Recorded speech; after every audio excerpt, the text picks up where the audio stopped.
বন্ধুরা, welcome to my Saraswati kitchen. আশা করি তোমরা ভালো আছো আর আমি অনেক অনেক ভালো আছি।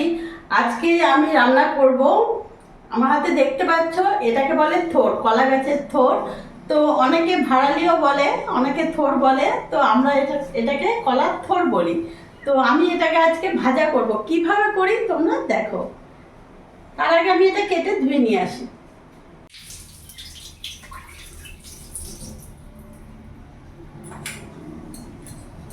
দেখো বন্ধুরা, আমি ভালো করে দেখো এইভাবে কুচি কুচি করে কেটে নিয়ে চলে এসেছি থোড়টাকে।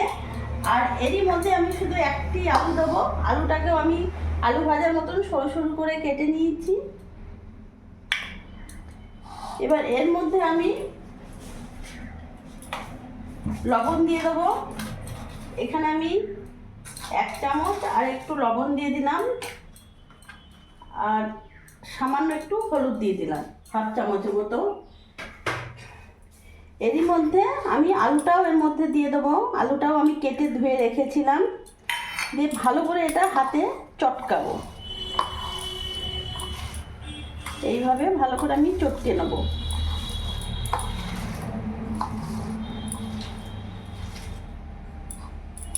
বন্ধুরা, কলার থোড়ে প্রচণ্ড পরিমাণে আয়রন থাকে। কলার থোড় খাওয়াও খুবই ভালো। অনেকে কাটার জন্যে খায়ও না, কিন্তু খাওয়া খুবই ভালো। আমরা বাজারে গেলে আমার হাজব্যান্ড দেখতে পেলে নিয়ে আসে। এইভাবে ভালো করে কলার থোড়টাকে আমি চটকে নেব।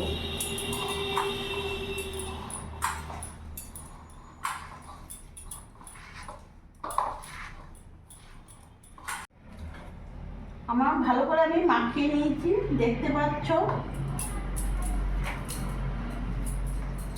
হাত ধুয়ে নিলাম। এক পাশে আমি গ্যাসটা ধরিয়ে নেব।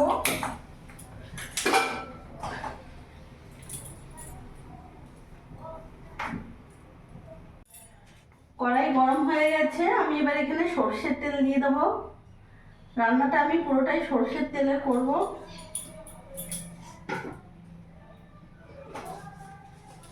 গ্যাসের ফ্লেমটা একটু বাড়িয়ে দিলাম।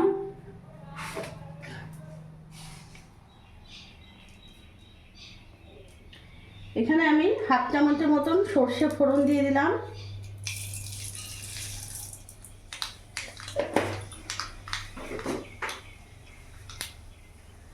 আর একটা শুকনো লঙ্কা আমি ভেঙে দিয়ে দিলাম।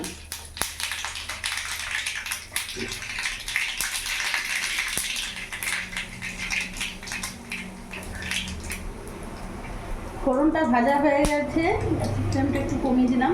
ফোড়নটা ভাজা হয়ে গেছে, এরই মধ্যে আমি মাখানো দিয়ে দেবো।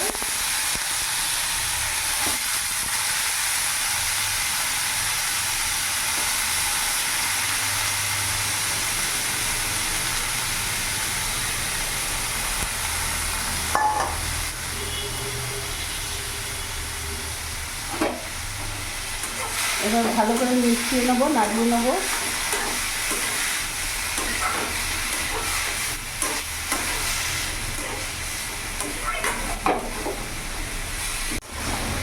ভালো করে নাড়িয়ে নিলাম।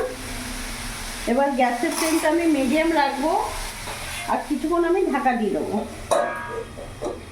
কিছুক্ষণ আমি ঢাকা দিয়ে রেখেছিলাম। এবার ঢাকা খুলে আমি দেখবো।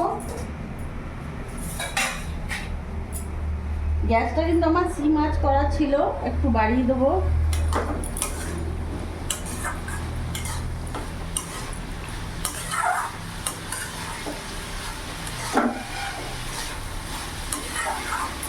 এরই মধ্যে আমি কয়েকটা কাঁচা লঙ্কা চিড়ে দেবো। এইভাবে চিড়ে দিয়ে দেবো, তোমরা তোমাদের ঝাল মতন দিও। আমি এখানে 4টে দিলাম।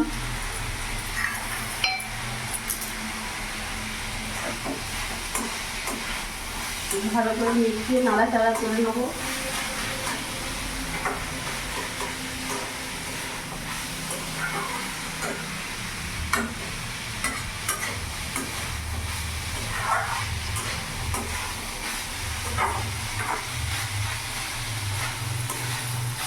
এইভাবে করে আমি একটু ভাজা ভাজা করে নেব।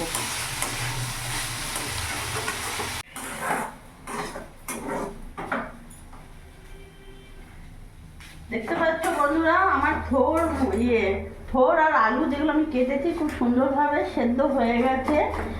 খুন্তিতে করে একটু এইভাবে একটু ঠেসে দেবে, এইভাবে।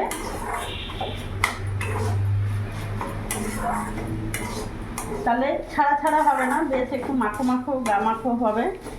দেখতে পাচ্ছ, এরই মধ্যে এখন আমি সামান্য অল্প চিনি দেবো।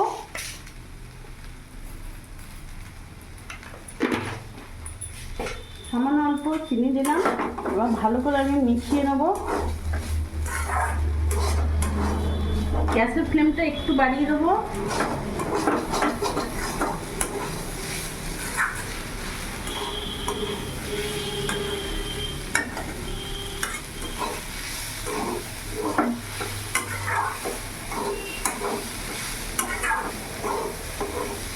দেখতে পাচ্ছ পুরো ভাজা ভাজা হয়ে এসছে।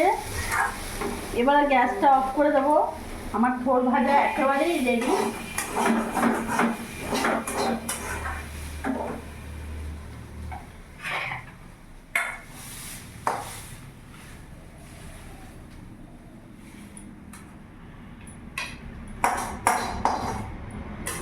আমি নামিয়ে ফেললাম।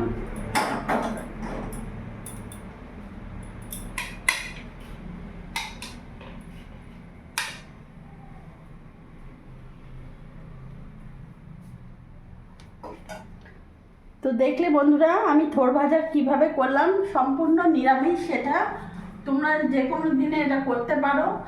আর আমার এই ভিডিওটা যদি ভালো লাগে প্লিজ লাইক করো, সাবস্ক্রাইব করো, আমার পাশে থেকো, আর তোমরাও ভালো থেকো।